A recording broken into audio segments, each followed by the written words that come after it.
സംഭവം ഒന്ന് നോക്കിയതാ. അതിന് മുമ്പ് മൂപ്പരാൾക്ക് പറയാനുള്ളതൊന്ന് കേൾക്കാം. അതൊന്ന് കേട്ടോ. ഇങ്ങനെ ഇവിടുന്ന് ആൾക്കാർ പറഞ്ഞല്ലോ, ഇങ്ങനെ ഓരോന്ന് പറയുന്നുണ്ടല്ലോ, നെക്കിന്റെ സർജറി അവിടെ ഇല്ല, നിങ്ങളെ സ്റ്റാഫിനെ പറയുന്നുണ്ടല്ലോ പറഞ്ഞിട്ട് എന്താ ഡോക്ടർ പറയുന്നത് അങ്ങനെ ഒരാൾ പറയത്തില്ല. അതായത് കാക്ക പറഞ്ഞത് നിങ്ങൾക്ക് മനസ്സിലായോ? ഇല്ല അല്ലേ? ഞാനൊന്നും കൂടി വിശദീകരിച്ചു തരാം. വേറെ ഒന്നുമല്ല സംഭവം. ഇവിടുന്ന് കുറെ ആളുകൾ ഹോസ്പിറ്റലിലേക്ക് വിളിച്ചിട്ട് ഓൻ്റെത് വെട്ടിയോ എന്ന് ഇങ്ങനെ ചോദിക്കുന്നുണ്ട്. അപ്പൊ ഡോക്ടർ പറയാം, അങ്ങനെ ആര് വിളിച്ചു ചോദിച്ചാലും ഇവിടുന്ന് എൻ്റെ വെട്ടിയിട്ടില്ല എന്ന് ആരും പറഞ്ഞിട്ടില്ല. ആ രഹസ്യം ഞമ്മക്ക് മാത്രമേ അറിയുള്ളൂ എന്ന് അവനോട് വാക്ക് കൊടുത്ത്.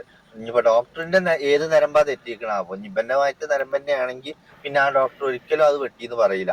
നീ എന്നോട് പറഞ്ഞോളൂ കേട്ടോ. ഞാൻ ഡയറക്റ്റ് വിളിച്ചതാണ് ആ ഹോസ്പിറ്റലിലേക്ക്. ഈ ഹോസ്പിറ്റലിന്റെ നമ്പർ പോയത് തന്നെ എങ്ങനെ അറിയോ? ഇവ മലന്നിങ്ങനെ കിടക്കണില്ലേ, വെറ്റിടക്കണ പെണ്ണുങ്ങളെ മാതിരി. ആയിമ ആ ബെഡ്ഷീറ്റും ഉണ്ടായിരുന്നു ഈ ഹോസ്പിറ്റലിന്റെ നെയിം.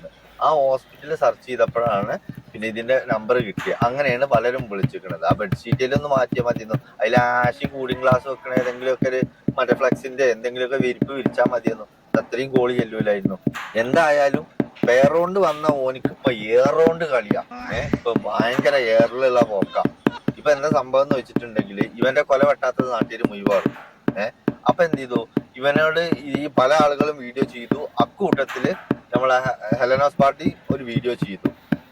അങ്ങനെ എന്ത് ചെയ്തു, അവൾക്ക് വിളിച്ചിട്ട് ചോദിച്ചത്രേ, മോളെ നിന്റെ അടുത്ത് എന്റെ നമ്പർ ഇല്ലേ? നിനക്ക് എന്തെങ്കിലും ഉണ്ടെങ്കിൽ എന്നെ വിളിച്ച് പേഴ്സണലി ചോദിക്കായിരുന്നല്ലോ. നീ എന്ത് ഹലോ നമസ്കാരം, മസ്റു എൻ്റർടൈൻസ് എന്ന ചാനലിലേക്ക് എല്ലാവർക്കും സ്വാഗതം. അപ്പോൾ എൻ്റെ ചാനൽ ആദ്യമായിട്ടാണ് കാണുന്നവരുണ്ടെങ്കിൽ ഒന്ന് സബ്സ്ക്രൈബ് ചെയ്യുക. അതുപോലെ തന്നെ വീഡിയോസൊക്കെ ഇഷ്ടപ്പെട്ടാൽ ലൈക്ക് ചെയ്യുക, കമൻറ്റ് ചെയ്യുക, ഷെയർ ചെയ്യുക, എല്ലാം ചെയ്യുക. ഓക്കെ, ഇപ്പോൾ ഞാൻ ഈ പുള്ളിക്കാരുടെ വീഡിയോ ഇരുന്ന് ഇത്രയും നേരം കണ്ടുകൊണ്ടിരിക്കുമായിരുന്നു. പുള്ളിക്കാരൻ മറ്റേ ജാസിയുടെ സർജറി ഇതിപ്പോൾ ഇതിന് മുന്നേ കഴിഞ്ഞൊരു വീഡിയോ ആണ്. എന്നാലും ഇപ്പോൾ അതെന്താ പറയേണ്ടതെന്ന് വെച്ച് കഴിഞ്ഞാൽ ഞാൻ സത്യം പറഞ്ഞാൽ ഇപ്പം കണ്ട വീഡിയോ ഇപ്പോഴാണ് ആ വീഡിയോ ഞാൻ കാണുന്നത് കേട്ടോ. അതാണ് ഞാൻ ഇപ്പം തന്നെ പറയാൻ കാരണം എന്ന് വെച്ച് കഴിഞ്ഞാൽ കുറേ ആൾക്കാർ അവൻ്റെ എന്താ കൊല കെട്ടിയതോ അല്ലെങ്കിൽ എന്തെങ്കിലും അവൻ്റെ സർജറി കഴിഞ്ഞോ അവൻ്റെ സൂന മുറിച്ചോ എന്നൊക്കെ ചോദിച്ച ആൾക്കാർ ഹോസ്പിറ്റലിൽ വിളിച്ചു എന്ന് പറയുന്നത്. ഞാൻ ചോദിക്കുന്ന വേറൊന്നുമല്ല. ഓക്കെ, ജാസി എന്ന് പറയുന്ന ആ ഒരു ആളിനെ സത്യം പറഞ്ഞാൽ ഞാൻ ഇഗ്നോർ ചെയ്ത ഒരാളാണ്. പറയാൻ കാരണം എനിക്ക് പുള്ളിക്കാരൻ്റെ പേര് എടുത്ത് പറയണതോ എനിക്ക് അതിനെക്കൂട്ട് എനിക്ക് വലിയ താല്പര്യമുള്ള കേസൊന്നുമല്ല. എനിക്ക് മുന്നേ പുള്ളിക്കാരൻ്റെ ആ കമ്മ്യൂണിറ്റി ഇഷ്ടമായിരുന്നു. പുള്ളിക്കാരന് ഇഷ്ടമൊന്നുമല്ല, കമ്മ്യൂണിറ്റി ഇഷ്ടമായിരുന്നു. ഞാൻ മുന്നേ വീഡിയോസിലൊക്കെ കാര്യങ്ങളിലൊക്കെ ഞാൻ പറഞ്ഞിട്ടുള്ള ഒരാളായിരുന്നു. പക്ഷേ ഇപ്പം ഞാൻ പറയണതെന്ന് വെച്ച് കഴിഞ്ഞാൽ ഞാൻ ഇഗ്നോർ ചെയ്തൊരാളാണ്. അവരെങ്ങനെ ജീവിക്കട്ടെ അല്ലേ, ഞാൻ ഇഗ്നോർ ചെയ്ത കേസാണ്. അവരുടെ ലൈഫ് അവരുടെ റൂള്, അത്രയേ ഉള്ളൂ. അപ്പം ഇതിൻ്റെ അകത്ത് ആ പുള്ളിക്കാരൻ ഇതിൻ്റെ അകത്ത് പറഞ്ഞ വീഡിയോയിൽ ഞാൻ കേൾക്കുന്നുണ്ട്. അതായത് ഹോസ്പിറ്റൽ, അതായത് ബെഡ്ഷീറ്റിൻ്റെ അല്ലെങ്കിൽ പില്ലോരെ കവറിൽ നമ്പർ കണ്ട് വിളിച്ച് കുറേ സംശയങ്ങൾ ചോദിച്ചെന്ന്. അതായത് എന്താണ്, ഡോക്ടേഴ്സ് അവൻ്റെ മുറിച്ചോ ഇല്ലയോ അങ്ങനെയുള്ള കാര്യങ്ങൾ ആൾക്കാർ വിളിച്ച് ചോദിച്ചു എന്ന് പറയുന്നത് എന്താണ്? ഞാൻ ചോദിക്കുന്ന അതല്ല. ഈ ആൾക്കാർക്ക് എന്താണ്, ആൾക്കാർക്ക് ചോദിക്കാനും അറിയാനും അല്ലെങ്കിൽ തന്നെ തിരക്കാനും ഒക്കെ കുറേ എന്തെല്ലാം കാര്യങ്ങളുണ്ട് അല്ലേ? അല്ലെങ്കിൽ ഇപ്പം എത്രയോ എന്താ പറയുക, ഹോസ്പിറ്റലിൽ തന്നെ എന്തോ ഒരു ഗതിയും പരഗതിയും ഇല്ലാത്ത കുറേ ആൾക്കാർ കിടക്കുന്നുണ്ട്. അതായത് ഈ ജാസിയുടെ കാര്യം തിരക്കാതെ ഈ അത്രയ്ക്ക് വിളിച്ച് തിരക്കാനുള്ള എന്തെങ്കിലും അങ്ങനെയുള്ള ഇതൊക്കെ ഉണ്ടെങ്കിൽ മറ്റേ നമ്മൾ RCCയിലൊക്കെ എത്രയോ ആൾക്കാർ ഒരു മോശാവസ്ഥയിൽ കിടപ്പെട്ടു, ഏതെല്ലാം മെഡിക്കൽ കോളേജുകളിൽ കിടപ്പുണ്ട്. അപ്പോൾ അവരെയൊക്കെ പോയി ഒന്ന് അവരെയൊക്കെ പോയി തിരക്കുക, അല്ലെങ്കിൽ അവരെയൊക്കെ പോയി ഒന്ന് ജസ്റ്റ് ഒന്ന് കാണും, എന്തെങ്കിലുമൊക്കെ ചെയ്യുക. അപ്പോൾ അവർക്ക് ഒത്തിരി സന്തോഷമാവും. അതല്ല ഇവൻ്റെ കാര്യം തിരക്കാൻ ഈ ആൾക്കാർക്ക് എന്താണ് ഇത്ര ദ്വര എന്ന് ചോദിച്ചു കഴിഞ്ഞാൽ എനിക്ക് അറിഞ്ഞൂടാ. കാരണം